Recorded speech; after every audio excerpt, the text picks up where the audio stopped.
ఓం శ్రీ గురుభ్యో నమ. ఉచ్చిష్ట మహాగణపతి దేవతాభ్యో నమ. ఆదిశంకరాచార్య దేవతాభ్యో నమ. మాతృభ్యో నమ, పితృభ్యో నమ, సర్వేభ్యో నమ. ఎన్డీఏ మీడియాకి నమస్సుమాంజలు తెలుపుకుంటూ వీక్షకులకి ఉగాది పర్వదిన శుభాకాంక్షలు. ఈ పర్వదినాన మన సాంప్రదాయబద్ధంగా 12 రాసులకి శుభాశుభ ఫలితాలు చెప్పుకోవడం అనేటువంటిది పరిపాటి.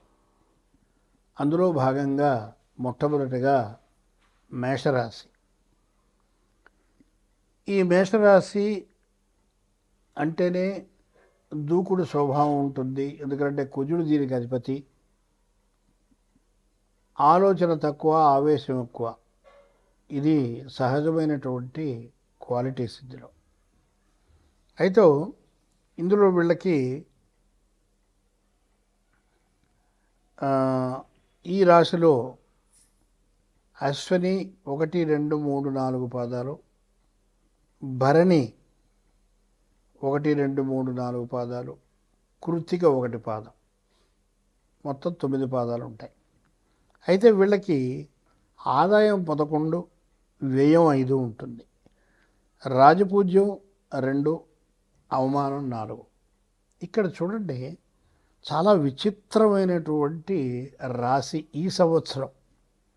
ఎందుకని చెప్తున్నానంటే వీళ్ళకి ఏళ్ళనాడు శని ప్రభావం విపరీతంగా ఉంటుంది. అంటే రాశికి వ్యయ స్థానంలో ఉంటాడు శని ఈ 2.5 సంవత్సరాలు ఇక్కడి నుంచి. ఈ కాలంలో ఇక్కడ చూడండి, మీరు నవ్వుతారు. ఆదాయం 11 ఏంటి, వ్యయం 5 ఏమిటంటే భగవంతుడే మన మనస్సుని ఆ విధంగా మరలుస్తాడు. ఎలాగా?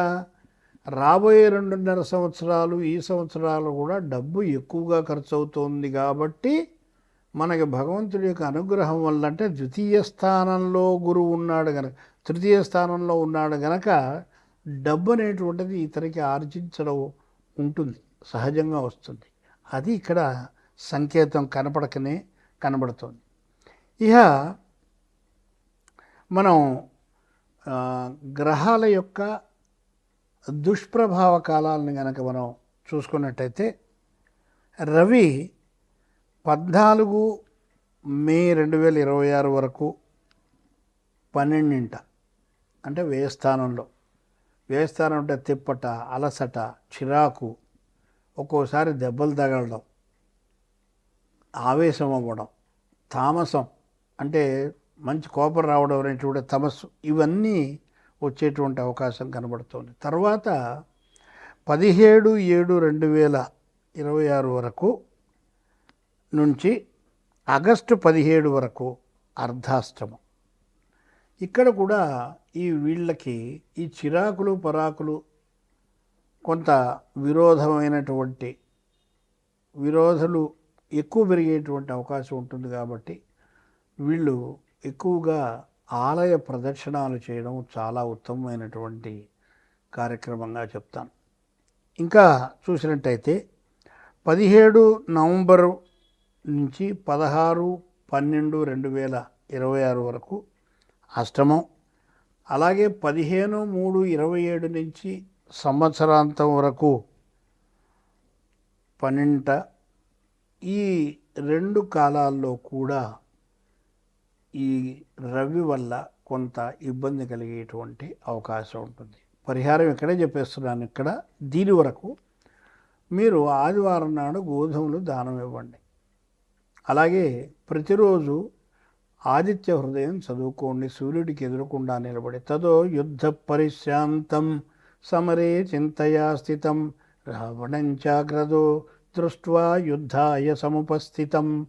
ఈ శ్లోకాన్ని మీరు కనుక చదువుకున్నట్టయితే మీకు చాలా మీకు రెమెడీ వచ్చినట్టే.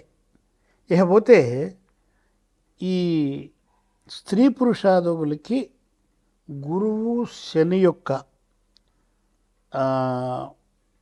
బలం వల్ల అనేక విధాలైనటువంటి ధనాదాయం వీళ్ళకి వస్తుంది. ఎందుకంటే ఇందాక మనం చెప్పుకున్నాం ఆదాయం 11 వ్యయం 5 అని. అంటే ఆదాయం ఎక్కువ వస్తూ ఉంటుంది, ఆడవాళ్ళకైనా సరే మగవాళ్ళకైనా సరే. ఇక్కడ ఏమిటి అంటే మీకు ఇందాక చెప్పాను, మేషరాశి అన్నప్పుడు దూకుడు ఎక్కువ ఉంటుంది, డబ్బులు రాగానే కొంచెం దురద పెడుతూ ఉంటుంది మనకి.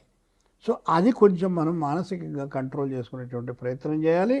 మనసు మన కంట్రోల్లో ఉండదు కాబట్టి మన మనసును తీసుకెళ్ళి భగవంతుడికి ఆధీనం చేయాలి. ఇది మనం చేయవలసినటువంటి విషయం.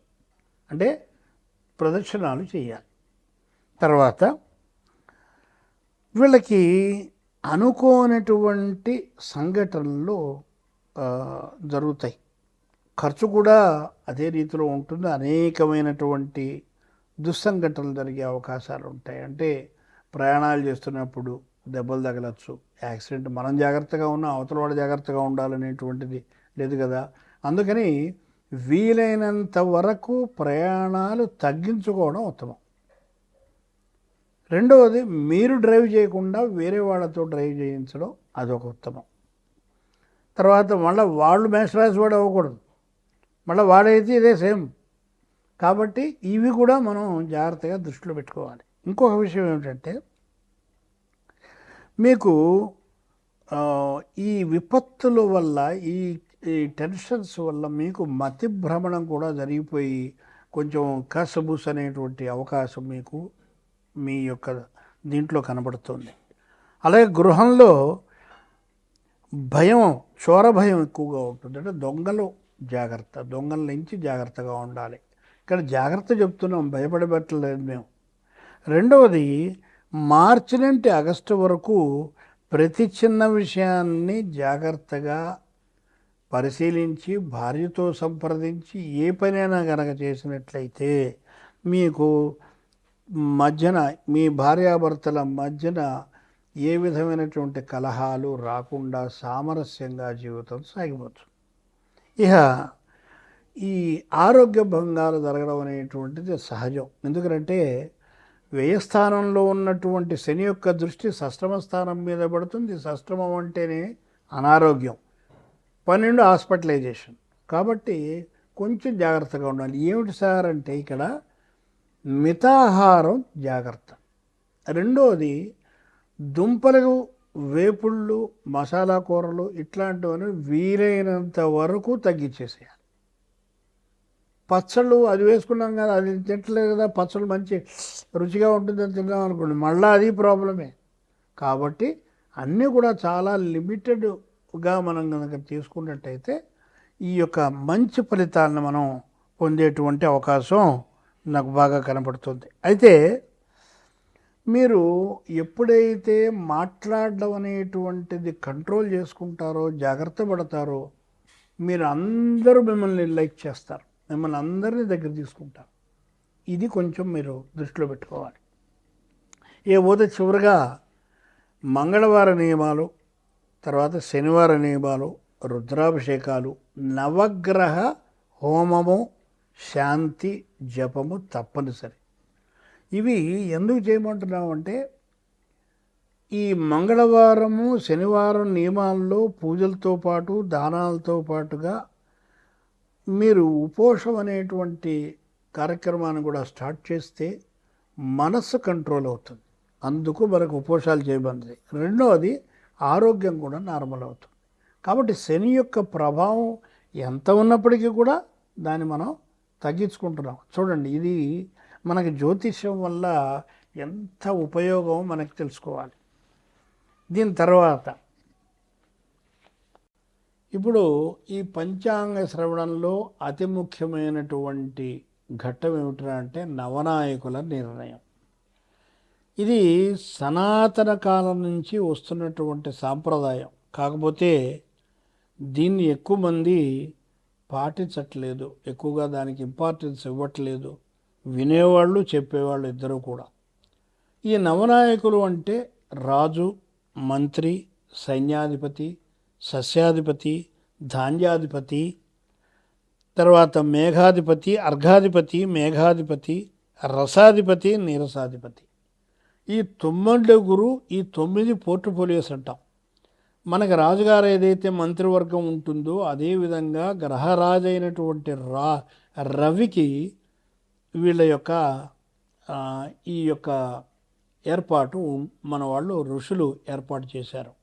అంటే దీన్ని బట్టి ప్రపంచం, దేశం ఒకటే కాదు, ప్రపంచంలో జరిగేటువంటి విషయాలన్నీ కూడా మనం చక్కగా పంటలతో సహా, వ్యవసాయంతో సహా అన్నీ కూడా మనం కూలంకషంగా మనం చెప్పుకునేటువంటి విధానం ఇది. ఇది మనం తెలుసుకోవాల్సినటువంటి బాధ్యత మన అందరి మీద కూడా ఉంది. ఎందుకనంటే ఒక దేశం యొక్క ప్రణాళిక ఏర్పడాలంటే ముందస్తుగా మనకి విపత్తులు ఏం జరుగుతున్నాయి, ఇవన్నీ కూడా కొన్ని మనకి అంచనా వేసుకున్నట్టయితే వాటి గురించి మనకి తెలుస్తుంది. దాన్ని బట్టి గవర్నమెంట్, ప్రభుత్వం వాళ్ళు ఏ విధమైనటువంటి జాగరూకతలు తీసుకోవాలో తీసుకుంటారు. మొట్టమొదటిగా రాజు. ఈ సంవత్సరం గురువు రాజు అయ్యాడు. అంటే మన ప్రధానమంత్రి గారు అనుకుందాం. ఈ ఎప్పుడైతే గురువు అయ్యాడు అంటారో రాజుగారు తలుచుకున్నటువంటి ప్రతి కార్యాన్ని నిర్విఘ్నంగా దాన్ని చేసి తీరుతాడు. ఇది దైవబలం ఫుల్గా ఉంటుంది. అంటే ప్రజలందరూ చాలా సంతోషంగా ఉంటారు. దేవాలయాలు అభివృద్ధి చెందుతాయి. అందులో పురోహితులు ఇంప్రూవ్ అవుతారు. జనాలందరూ దాని మీద ఆధారపడినటువంటి ప్రతి వ్యక్తికి ఉపాధి దొరుకుతుంది. అలాగే మంచి వర్షాలు కురుస్తాయి. తర్వాత దేవాలయాలే కాకుండా గురువులకు సంబంధించినటువంటి మఠాలు కూడా ఎక్కువ పెరుగుతాయి. మతం పెరుగుతుంది. అంటే హిందూ మతం యొక్క ప్రచారం పెరుగుతుంది. సనాతన ధర్మము ఒక తారాస్థాయిలోకి వస్తుంది. ఇది తథ్యం. ఇది ఈ సంవత్సరం గురువు రాజుగా సూచిస్తున్నాడు. దాని తర్వాత మంత్రి కుజుడు. దండం దశగుణం భవేత్, అది లేకనే మనందరం పేటరేగిపోతున్నాం. బెత్తం పట్టుకుని చిన్నప్పుడు మా మేస్టారు కొట్టేవాడు. ఇప్పుడు అది బెత్తం అనే మాట దూరం, ఏమన్నా అన్నా కూడా వాడి మీద కేసు పెడుతున్నారు. అలాంటి దుస్థితి అయిపోయింది. ఇక్కడ ఎప్పుడైతే మంత్రి కుజుడవుతాడో కరెక్ట్ పోర్ట్ఫోలియో, సార్ గురువుగారు రాజుగారికి సలహా ఇస్తాడు. అయ్యా వీళ్ళు పేటరేగిపోతున్నాను, మనకు సరిహద్దుల్లో చాలా ఇబ్బంది చేకూరుస్తున్నారు, వీళ్ళని మనం ఏదో విధంగా మనం అని వాడు ఒక ప్లాన్ చెప్తాడు. ఆ ప్లాన్ ఓకే అని చెప్పేస్తాడు రాజుగారు. అప్పుడు ఆటోమేటిక్గా శత్రువులు తోక ముడుస్తారు. అయితే ఇక్కడ మనకి అంతర్లీనంగా ఆలోచించే వీడికి యుద్ధం అంటే మహా ఇష్టం కుజుడికి. కాబట్టి యుద్ధ వాతావరణం ఏర్పడుతుంది, కానీ దానివల్ల భయం లేదు. ఇప్పుడు వచ్చినటువంటి భోగడతాలు, సిలిండర్ దొరకదంట, అది దొరకదంట, ఇవన్నీ ఉట్టి కట్టు కథలు, ఫాల్స్ మీడియా చెప్పేది. తర్వాత సైన్యాధిపతి చంద్రుడు. సైన్యాధిపతి చంద్రుడు అవ్వడం మూలంగా కొంత చంద్రుడి యొక్క ప్రభావం సైన్యం మీద, అంటే సైన్యాధ్యక్షుడి మీద, సైన్యాధిపతి మీద ఉంటుంది. కాబట్టి మంచి మేధస్సుతోటి పనిచేస్తాడు. అంటే దేశాన్ని ఎలా రక్షించాలి అనేటువంటి ఆ దృక్కోణం వాళ్ళకి తోస్తుంది. అలాగే ఇక్కడ ఈ సంవత్సరం వానలు బ్రహ్మాండంగా కురుస్తాయి, విస్తారంగా కురుస్తాయి. తెలుగు రాష్ట్రాల్లో, దేశం మొత్తం మీద కూడా నార్మల్ టు అబౌవ్ నార్మల్. ఇక్కడ అబౌవ్ నార్మల్ అన్నప్పుడు కొన్ని తీర ప్రాంతాల్లో వరదలు వచ్చి పంట దెబ్బ కొట్టేటువంటి అవకాశం కూడా కనబడుతోంది. తదు జాగ్రత్త ముందరగానే అందరూ తీసుకోవాలి. తర్వాత ధాన్యాధిపతి బుధుడు. వరి, గోధుమలు, తృణాలు ఇవన్నీ కూడా మంచి అభివృద్ధిలోకి చెందుతాయి. ఎందుకంటే బుధుడు అవ్వడం మూలంగా మంచి విస్తారమైన వానలు కురుస్తాయి. కానీ ఇంటర్మీడియట్ అంటాం దాన్ని. అంటే మనకు కావలసిన మటుకు కంపల్సరీ కురుస్తాయి, అది చాలు మనకి వ్యవసాయానికి. సో ఈ విధంగా బుధుడు మనకి ఈ అన్ని విధాలైనటువంటి ధాన్యాలని ఉత్పత్తి చేసేటువంటి అవకాశం మనకి కలుగుతోంది అని సూచిస్తున్నాడు. అలాగే అర్ఘాధిపతి చంద్రుడు, జొన్నలు, ఎరువులు, రాగులు వీటి యొక్క ధరలు విపరీతంగా పెరుగుతాయి. ఎందుకంటే డిమాండ్ పెరుగుతుంది, సప్లై కూడా అంతంత మాత్రంగా ఉంటుంది కాబట్టి డిమాండ్ పెరుగుతుంది. అలాగే మేఘాధిపతి చంద్రుడు అంటే బ్రహ్మాండమైనటువంటి మేఘాలు ఏర్పడి పర్జన్యాత్ అన్న సంభవం అన్నాడు శ్రీకృష్ణుడు. అంటే ఎక్కడో పరా ప్లస్ జన్య, ఎక్కడో ఏర్పడినటువంటి మేఘం మన దగ్గరకు వచ్చి వర్షం కురుస్తుంది. ఆ కురవడం మూలంగా పంటలు పండుతాయి బ్రహ్మాండంగా. చంద్రుడు అవడం మూలంగా బ్రహ్మాండమైనటువంటి వర్షాలు ఉంటాయి, అందులో సందేహం లేదు. పంటలు పుష్కలంగా పడుతాయి. వరిధాన్యం, తర్వాత గోధుమలు ఇవన్నీ కూడా బ్రహ్మాండంగా పడుతాయి. తర్వాత మీకు రసాధిపతి అంటే మనం రసం అంటే ఈ రసం కాదు, పళ్ళ రసాలు ముఖ్యంగా. ఇవన్నీ కూడా మంచి ఉత్పత్తి, అంటే వాటి యొక్క డిమాండ్ కూడా పెరుగుతుంది. ఎందుకంటే ప్రతివాడు ఇవాళ రేపు మీడియా పుణ్యం అని ఏది మంచి ఏది చెడు అనేటువంటి జ్ఞానాన్ని పల్లెటూళ్ళల్లో కూడా వెళ్ళి వాళ్ళు జ్ఞానవంతులయ్యి, అరే మనం పళ్ళు తింటే చాలరా, ఈ చెత్త అంతా మనం బయటపోయి తింటున్నాం, దీనివల్ల మనకి డేంజరు అనేటువంటి జ్ఞానం ఈ మీడియా కలగజేస్తుంది. వాళ్ళకి నమస్సులు. తర్వాత చివరిగా నీరసాధిపతి. నీరసం అంటే మనం తిరగపోతే నీరసం కాదు, అంటే మెటల్స్. ముఖ్యంగా ఈ సంవత్సరం బంగారం, వెండి ధరలు విపరీతంగా పెరుగుతాయి. తర్వాత ధాన్యం, పత్తి ఇవన్నీ కూడా బాగా ఉత్పత్తి వచ్చి ఆర్థికంగా మంచి రైతులకి డబ్బు వచ్చేటువంటి అవకాశం మనకి కనబడుతుంది. ఈ నీరసాధిపతి కూడా గురువు అయ్యాడు. గురువు అవడం మూలంగా విస్తృతం, ఏ ప్లానెట్ ఆఫ్ ఎక్స్పాన్షన్. ఈ యొక్క వ్యాపారం ఎవడైతే చేస్తాడో ప్రతి వ్యాపారం అది అభివృద్ధి చెందుతుంది. సో కాబట్టి ఈ విధంగా నవనాయకులు మీకు ఈ సంవత్సరం అంతా కూడా మంచి జరుగుతోంది అని చెబుతూనే యుద్ధ వాతావరణాన్ని కూడా అంతర్లీనంగా చెప్పడం జరిగింది. ఇది ఈ భగవంతుడి యొక్క సృష్టిలో మర్మం. సర్వే జనా సుఖినో భవంతు.